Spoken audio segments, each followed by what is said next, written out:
The international relations continue to deteriorate. The first reason for the current upheavals is the desire of the United States of America and its allies to maintain their dominance.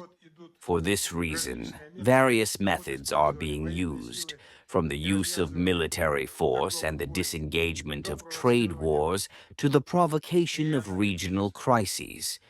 The international law and the system of multilateral institutions are being undermined. In particular, such international organizations as the UN, the World Trade Organization, the World Health Organization, and the World Food Program not only do not fulfill the functions assigned to them, but increasingly become tools in the hands of the West. As a result, today we are witnessing the deterioration of international institutions headed by the UN, which were the foundation of post-war peace and order.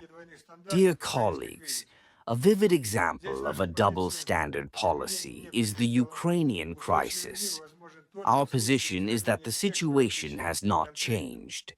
The stability of the world is possible only if all the primary causes of the conflict are eliminated.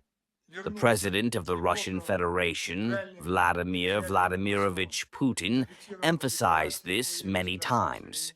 Ukraine must return to the non-blockade, neutral and non-nuclear basis recorded in the Declaration on its State Sovereignty from 1990.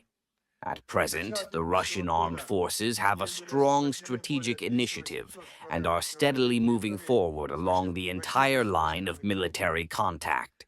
Since the beginning of this year, more than 1,800 square kilometers of territory and more than 80 settlements have been liberated.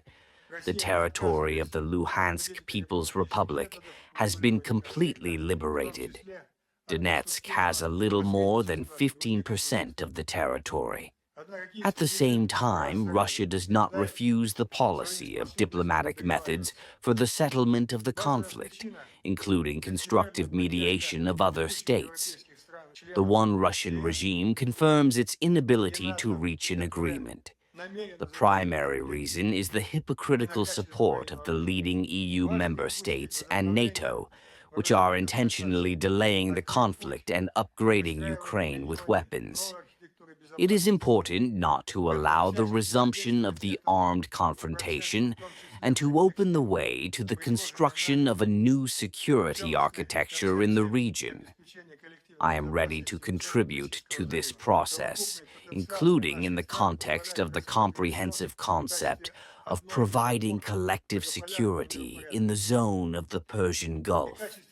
The comprehensive potential of our countries allows us to consider the zone as one of the pillars of the multilateral peace and order, and as a key element of the equal and indivisible security architecture in Eurasia.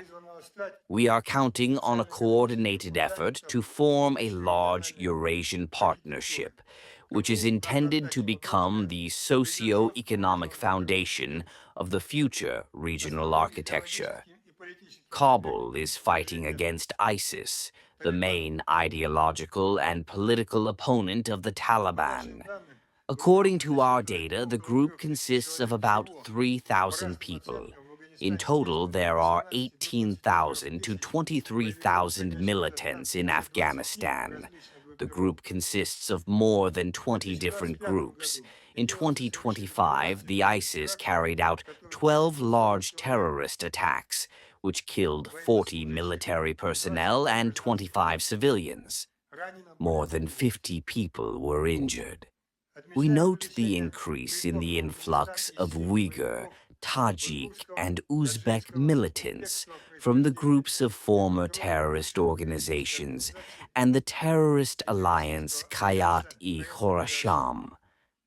The Taliban have control over the radicals. However, some of the Islamists are out of the reach of the Afghan special services. In February 2022, $3.5 billion were allocated to the families of the victims of the September 11th terrorist attacks.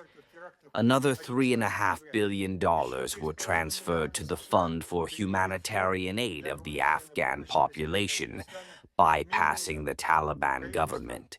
In other words, the money was stolen.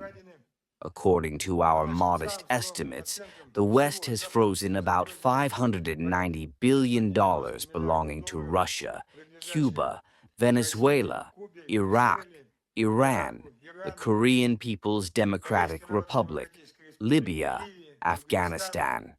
I am convinced that all the heads of state will draw the right conclusions about the national savings in the West. Our main approach is that the United States and its allies must recognize the full responsibility for their 20-year presence in Afghanistan and take the main time of its post-conflict recovery. We consider it unacceptable to return the military infrastructure of third countries to the territory of Afghanistan or to place new military facilities in neighboring states.